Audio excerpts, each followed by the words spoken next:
Bonjour à tous et bienvenue sur la chaîne Explique-moi ça. Aujourd'hui, je vous explique les règles de Convoi Express. C'est un jeu de David Thompson, édité chez Yellow, un jeu de 2 à 4 joueurs à partir de 10 ans pour des parties qui durent environ 45 minutes. C'est un jeu coopératif et ça a été un gros coup de cœur. Déjà parce que j'adore les jeux coopératifs et en plus celui-ci, il est sympa. Donc du coup, je vais vous expliquer les règles. Alors, vous voyez, vous avez un plateau de jeu. L'idée, c'est quoi? C'est que nous avons différents trains. Donc, nous avons des gris, des marrons et des noirs. Il faut savoir que les gris, ce sont les trains qui avancent le moins vite. Ensuite, les marrons et les noirs vont très vite. Le but du jeu, arriver avec nos petits trains à charger des marchandises qui se trouvent dans les villes, Berlin, Nuremberg, ainsi de suite, et réussir à cheminer de façon à déposer toutes nos marchandises à Marseille. Dès qu'on aura posé 2 jaunes, 2 rouges, 2 bleus et 2 blanches, la partie est gagnée. Alors vous allez me dire, oui, mais ça a l'air facile. Oui et non. Pourquoi? Parce que vous allez voir que sur la route, il va y avoir des aiguillages qu'il faudra modifier, car sinon on ne pourra pas passer. Vous voyez, là l'aiguillage n'est pas bon, il faudra peut-être le retourner de façon à pouvoir passer. Il y aura aussi des feux rouges qui vont nous empêcher de passer. Il faudra éviter les collisions entre les trains.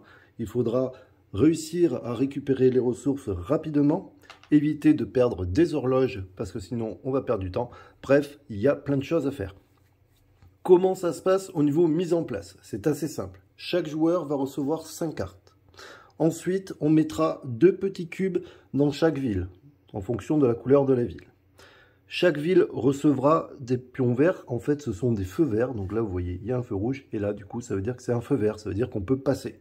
Donc dans chaque ville, il y aura un feu vert. Et il y en aura aussi disposés sur les voies directement. On prendra 7 horloges au début de partie. Et on mettra ici 3 croisements. Enfin, 3 croix. Ça veut dire quoi? Ça veut dire que ça, ce sont des actions bonus qu'on pourra récupérer, qu'on pourra utiliser au cours de la partie, mais on ne pourra l'utiliser qu'une fois. Donc du coup, une fois que vous avez utilisé l'action bonus, pam, vous ne pouvez plus la faire. On met les petits trains, et puis ici, dernier truc à faire, et vous allez voir, c'est pas très compliqué. Vous prenez toutes les cartes blanches, vous en enlevez 2 au hasard, vous les mélangez bien sûr, et par-dessus, vous mettez la bleue. On est obligé de commencer par la bleue. Voilà, ça y est, la mise en place est finie, vous voyez, c'est pas très compliqué. Alors maintenant, on va pouvoir jouer. Comment se passe un tour? Un tour, c'est très simple. Vous prenez une carte ici, une carte instruction, et vous faites l'action demandée. Celle-ci, par exemple, donc je vous montre, c'est poser un train noir, poser un train marron, poser un train gris. Vous voyez, il y a une flèche vers le bas, donc ça veut dire que je prends un train de la réserve et je le positionne quelque part. Donc du coup, je vais m'exécuter. Je vais prendre un petit train noir et donc je dois le positionner. Mais comment le positionner? C'est très simple. On prend les 2 dés blancs et on va essayer de savoir où c'est qu'il va atterrir. 5. Je vais sur la case 5, hop, et je me mets ici, tout simplement. Il faut poser un train marron. Très bien, je prends un train marron. 5, ah ben voilà, c'était pas prévu, mais du coup, je vais vous expliquer cette règle. Si jamais je ne peux pas poser un train parce qu'il y a déjà un train, eh ben ça me fait perdre 2 boussoles. Donc du coup, pardon, 2 horloges. Donc je perds 2 horloges. Et ce train, il repart ici, je ne peux pas le poser. On pose un train gris. 4, très bien, le train gris va donc ici. Maintenant, je peux commencer à jouer. Je prends mes cartes, donc j'en ai 5, et je vais vous expliquer un petit peu les cartes. Alors vous allez voir que c'est plutôt simple, et en plus, au niveau des images, on ne peut pas se tromper. Celle-ci permet de bouger un train de n'importe quelle couleur et un seul train. D'accord? Je choisis si je veux bouger mon gris, mon noir, ou par exemple mon marron, mais là pour le moment je n'en ai pas, mais du coup je peux choisir. Ça permet de déplacer un feu vert. Par exemple, j'ai envie de passer quelque part. Imaginons que j'ai un train qui se trouve ici et donc du coup qui a besoin de remonter. Là, par exemple, je ne peux pas. Du coup, je peux dépenser un feu vert pour dire, par exemple, je prends ce feu et je le mets ici. Tout simplement. Et donc, du coup, ça me permettra de passer. Attention, il existe une seule règle. On doit toujours laisser un feu vert sur les villes. C'est obligatoire. Je n'ai pas le droit de prendre le feu de Marseille pour le mettre ailleurs. Par contre, bien sûr, vous pouvez avoir 2 feux, ça ne pose pas de problème. Et puis plus tard, prendre celui-ci pour le remettre ici. Ça, pas de problème non plus.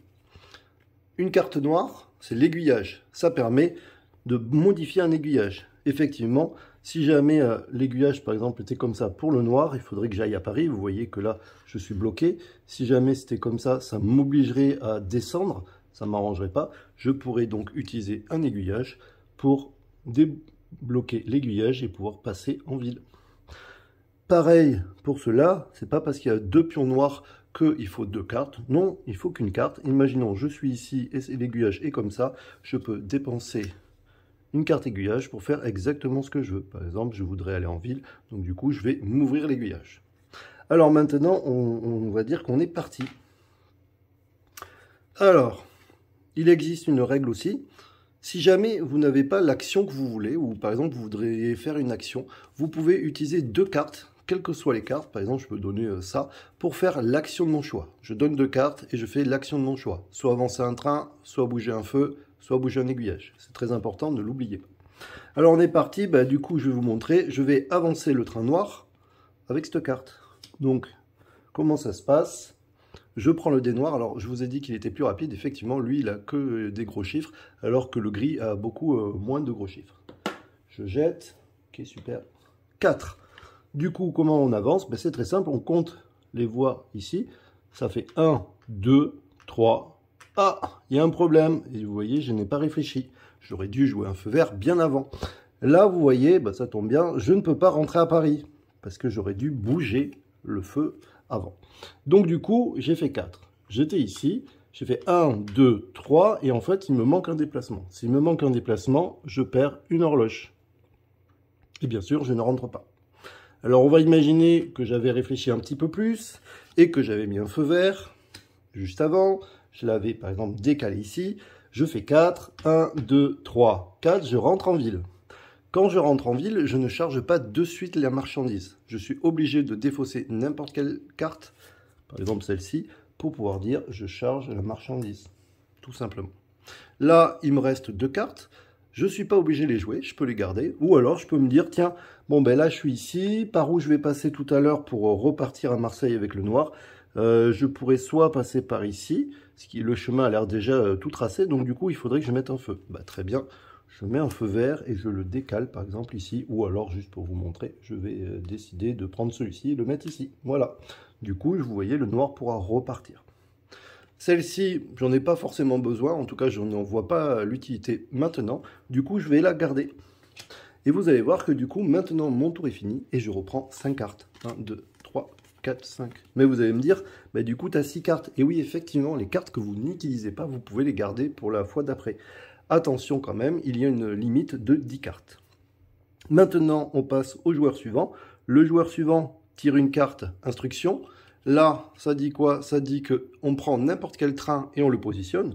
Alors, je ne sais pas, par exemple, je vais prendre, je ne sais pas, tiens, je vais prendre un train noir, pour la petite explication. Du coup, je décide de poser un train noir, je jette les dés. 4, 5, 6, 7. Hop, donc il y a un train noir qui apparaît là-haut. Et là, ça me dit qu'il faut bouger deux trains, enfin, deux couleurs de train. Attention, je ne peux pas bouger de gris, je ne peux pas bouger deux fois la couleur marron. Non, c'est par exemple, soit je choisis de bouger les gris et je peux bouger par exemple les noirs. Je peux aussi, et c'est marqué dans la règle, vous voyez, je n'ai pas de marron. Ils sont tous à l'entrepôt, mais je peux quand même décider de jouer par exemple la couleur marron et la couleur noire pour éviter de faire des bêtises avec les gris. Là, en l'occurrence, je risque rien, donc je vais choisir de bouger tous les gris. Alors là, j'en ai qu'un, donc du coup, on va faire avancer le gris. 3, très bien. 1, 2, 3, parfait. On va faire avancer tous les noirs. Donc là, j'en ai deux. Je choisis avec lequel je commence en premier. Par exemple, celui-ci. Donc du coup, je prends le dé noir. 4, très bien. 1, 2, 3, 4. Je bouge l'autre train noir. 3, 1, 2, 3. Parfait. Si jamais, admettons, j'avais fait un tirage qui ne m'arrangeait pas, je vous rappelle que vous avez le droit à un seul bonus. Et là, en l'occurrence, j'aurais pu dire, je préfère utiliser mon bonus pour relancer le dé. Et là, 5, là, c'était pas du tout une bonne idée, mais c'était juste pour vous dire que c'était possible. 1, 2, d'ailleurs, je ne peux pas aller là, puisqu'il y a ici, j'avais pas vu, mais 1, 2, 3, 4, c'est tombé bien, 5. Voilà, vous voyez, Ici, j'avais pas trop réfléchi, mais je ne pouvais pas aller là puisqu'il y avait l'aiguillage. Voilà, j'ai fait toutes mes actions, toutes mes instructions, donc maintenant, je peux commencer à jouer. Et on fait toujours de même. Je regarde mes cartes et du coup, je vais regarder ce que je peux faire. J'aimerais bien récupérer des ressources, mais pour cela, il faut que je fasse avancer un train. Très bien, j'utilise ma carte avancer un train. Donc, c'est un train noir. 5. Bon, bah, du coup, il est forcément obligé d'arriver dans une ville. Quand on arrive dans une ville, on perd notre lancer. On arrive directement en ville. Sauf si vous aviez utilisé cette option. Du coup, je vais vous montrer. Si jamais, admettons, je décide, j'avais mis un feu ici, et que cette ville ne m'intéresse pas, je peux décider d'utiliser le pouvoir ici, de traverser 1, 2, 3, 4, 5 par exemple, et avancer comme ça. Mais là, en l'occurrence, vous aviez compris qu'il fallait que je récupère des marchandises, donc du coup, je fais 5 et je vais ici. Donc du coup, je vous ai dit, pour récupérer des marchandises, on défausse n'importe quelle carte. Hop, je prends une marchandise, je la mets là. Il me reste un noir, un vert là. Vous voyez le noir, attention, il va falloir lui prévoir un feu. Donc je vais mettre un feu ici. Là, je vois que c'est parfait. Et il me faudrait aussi un feu ici pour pouvoir partir. Je n'ai pas de feu dans mes cartes, mais je peux jeter 2 cartes pour faire une action. Donc du coup, je fais l'action bouger un feu. Je ne vais pas faire l'ensemble des parties, mais vous avez compris un petit peu le principe. Comment ça se passe quand un train arrive à Marseille? Tout simplement, on le décharge. Il travaille bien à Marseille, on le décharge et hop, le train repart à l'entrepôt. Et ensuite, on continue. On regarde une carte. Là, c'est, je vous rappelle, toujours bouger tous les trains noirs et aussi bouger tous les trains marrons. Maintenant, on va voir les petits cas d'école, comment ça se passe au niveau des horloges. Alors, vous en avez vu un. Le premier où on peut perdre des horloges, c'est si jamais, quand on choisit un train et que ça tombe dessus, bah, du coup, on perd 2 boussoles et le train est repassé à l'entrepôt. Il se peut aussi que quand on arrive, par exemple, sur un emplacement où il y a un feu, vous avez vu, si par exemple là, je fais 3, ça fait 1, alors je vais dire 4 plutôt, je fais 1, il manque 3, je perds 3 boussoles. D'accord.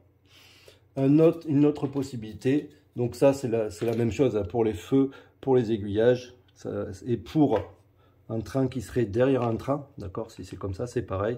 J'avance de 1, mais je perds le dé, et en fonction du dé, je perds toutes les horloges qui manquent. Mais par contre, attention, il y a des trucs qui sont beaucoup plus compliqués. Si par exemple, j'ai des trains qui se retrouvent face à face, alors normalement ça n'arrive pas, sauf si vous n'avez pas fait attention, et des fois, eh bien, ils peuvent se rentrer dedans. Si jamais ils se rentrent dedans, admettons, j'ai un, juste pour montrer, c'est le gris qui avance, il avance par exemple de 4, il fait 1, et là vous voyez qu'il manque 3.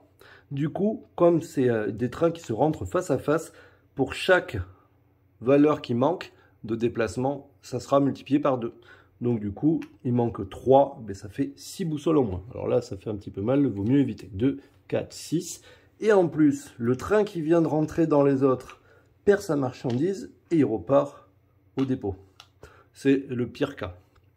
Un autre cas qui peut arriver, si jamais vous êtes trompé de sens et que votre train arrive ici, d'accord? Là, on ne regarde pas forcément le déplacement, mais c'est immédiatement, on perd 2 boussoles, on perd notre marchandise et le train revient au dépôt. Voilà, vous avez vu tous les cas de figure possibles, donc il faut faire vraiment attention. Qu'est-ce qui se passe s'il n'y a plus d'horloge? Ben, s'il n'y a plus d'horloge, c'est très simple. On enlève une carte et on remet les 7 horloges. Tout simplement. Qu'est-ce qui se passe si par exemple j'avais une seule horloge et que je devais en perdre 2? J'en perds une, je perds une carte, je remets bien sûr les 7 horloges.